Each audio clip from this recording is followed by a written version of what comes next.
BPSC के तरफ से बीपीएससी टीआरई 2 के फॉर्म में जो आपका सीटेट वाला कॉलम है उसमें यहाँ पर कुछ बदलाव किए गए हैं, जो कि इस बदलाव को लेकर बहुत सारे अभ्यर्थियों का कन्फ्यूजन या फिर डाउट है कि हमने अपना फॉर्म जो है इस तरीके से सबमिट कर दिया तो क्या हमें आगे चलकर किसी भी तरीके का दिक्कत होगा या फिर उस फॉर्म को यहाँ पर कैंसिल करके दूसरा जो है वो नया फॉर्म यहाँ पर सबमिट जो है वो कर देना चाहिए। तो देखिए ऐसा बिल्कुल नहीं करना चाहिए। आप यहाँ पर ध्यान दीजिएगा। आप यहाँ पर दूसरे वाले पॉइंट पर देखेंगे जहाँ पर आपका बोला गया कि ऑनलाइन आवेदन पत्र में जो आपका मध्य विद्यालय एवं आपका प्रारंभिक शिक्षक प्रशिक्षित के लिए सीटेट उत्तीर्ण उम्मीदवार जो आपका प्रमाण पत्र है और जो आपका अंक पत्र है में अंकित यहाँ पर सीरियल नंबर एवं निर्गत तिथि जो है आपको यहाँ पर अंकित करना है। अब यहाँ पर ध्यान रखिएगा, इसको लेकर आप यहाँ पर कंफ्यूज मत हो जाएगा कि जो आपका सीटेट लगेगा वो तो आपका 6 to 8 की सिर्फ वैकेंसी है।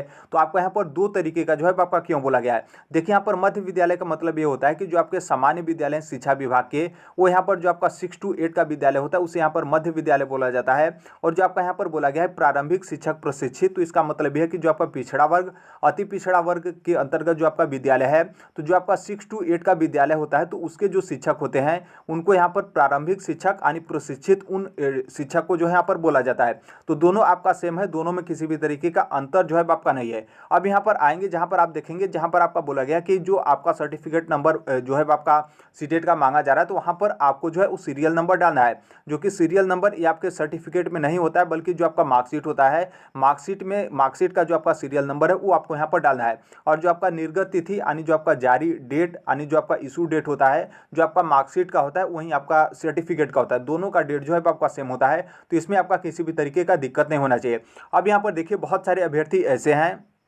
कि वो यहाँ पर क्या किए हैं कि आप लोग यहाँ पर फॉर्म जो है जहाँ पर सीटेट का सर्टिफिकेट नंबर मांग रहा था तो वहाँ पर आप सिर्फ और सिर्फ इस तरीके से NA जो है वो लिख दिए हैं, जो कि बीपीएससी के चेयरमैन के तरफ से टीआरई फर्स्ट में इसी तरीके से बोला गया था कि आपके पास यदि सर्टिफिकेट नंबर अवेलेबल नहीं है तो यहाँ पर क्या है कि आपको NA जो है वो लिख देना है। तो बहुत सारे अभ्यर्थी NA लिखे, बाकी बहुत सारे अभ्यर्थी सीटेट का जो रोल नंबर होता है वो आप लोग यहाँ पर जो है फिलअप कर दिए हैं। तो देखिए इस चीज़ को लेकर आपका तनिक भी जो है आपका दिक्कत नहीं होगा। बिल्कुल इस चीज़ को लेकर जो है आपको निश्चिंत होकर अपनी जो है वो तैयारी बहुत अच्छे तरीके से जो है करनी है, क्योंकि बीपीएससी टीआरई फर्स्ट में भी जो है आपका इसी तरीके से हुआ था। बहुत सारे अभ्यर्थी क्या किए थे कि ये जो सीरियल नंबर है इसी सीरियल नंबर को जो है वो स्टार्टिंग में लिख दिए थे।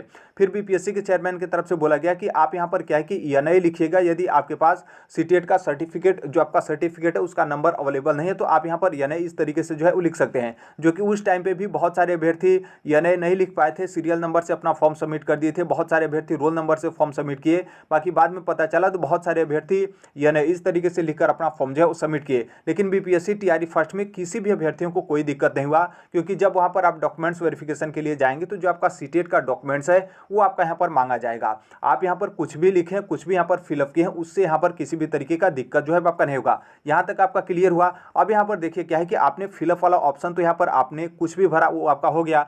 अब यहाँ पर अपलोड को लेकर कि कौन सा यहाँ पर डॉक्यूमेंट्स अपलोड करेंगे। अब यहाँ पर ऑफिशियल तौर पर आपने देखा कि यहाँ पर जो आपका मार्कशीट है, मार्कशीट का सीरियल नंबर जो है आपका फिलअप किया जा रहा है और जो आपका इशू डेट है वो आपका मार्कशीट का इशू डेट और जो आपका सर्टिफिकेट का इशू डेट दोनों आपका सेम रहता है, क्योंकि सीबीएसई मार्कशीट और सर्टिफिकेट दोनों एक साथ जो है वो जारी करता है। अब यहाँ पर क्या है कि आपका कंफ्यूजन होगा कि जब हम यहाँ पर मार्कशीट का सीरियल नंबर लिख रहे हैं तो हमें यहाँ पर मार्कशीट जो है आपका अपलोड करना पड़ेगा या फिर आपके जो है वो सर्टिफिकेट अपलोड करना पड़ेगा। तो देखिए ऑफिशियल जब अपना फॉर्म सबमिट करने जाएंगे तो वहाँ पर आप भले ही जो है वो सीरियल नंबर डाले हैं लेकिन वहाँ पर आपका लिखा रहेगा कि सीटेट का सर्टिफिकेट नंबर डालिए। और जब आप पीडीएफ अपलोड करेंगे तो पीडीएफ में भी आपको लिखा जो है वो देखने को मिलेगा कि आप सर्टिफिकेट का जो है पीडीएफ अपलोड करिए।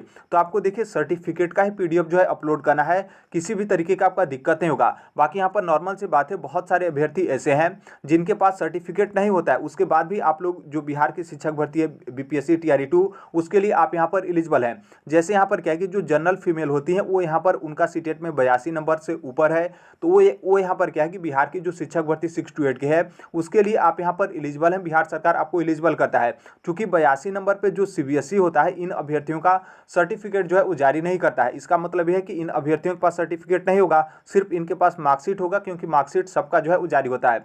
फिर उसी तरीके से जो SC ST और जो दिव्यांगता अभ्यर्थी होते हैं उनको यहाँ पर बिहार सरकार यदि उनका सीटेट में 75 नंबर है तो इनको जो है मतलब एलिजिबल ये अभ्यर्थी हो जाते हैं। लेकिन इनका भी सीबीएसई की तरफ से यदि 82 नंबर से कम है तो इनका जो है वो सर्टिफिकेट नहीं जारी होता है। लेकिन यहाँ पर बिहार सरकार एलिजिबल करती है तो इनका भी मार्कशीट होगा। तो ये अभ्यर्थी तो नॉर्मल से बात है अपना मार्कशीट ही अपलोड करेंगे।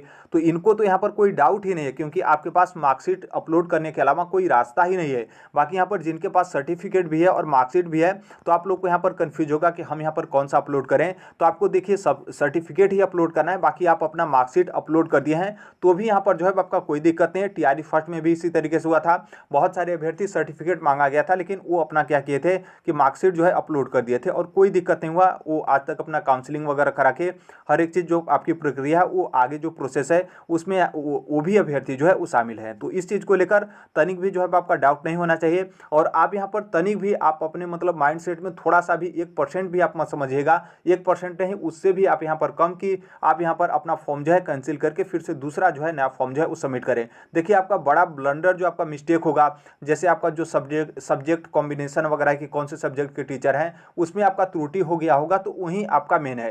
तो उसमें आप यदि इस तरीके का हुआ है तो आप कैंसिल करिएगा, अन्यथा ये सब छोटी छोटी चीज़ को लेकर आपको किसी भी तरीके का फॉर्म जो है आपको कैंसिल करने की जरूरत नहीं है, आपका आसानी से चल जाएगा। आप अपना पूरा फोकस जो है अपनी तैयारी और अपने प्रिपरेशन पे जो है वो लगाए रहिएगा। टाइप करते हुए बेल आइकन को प्रेस जो है वो कर लीजिएगा। बाकी मिलते हैं अगले नेक्स्ट वीडियो में, तब तक के लिए थैंक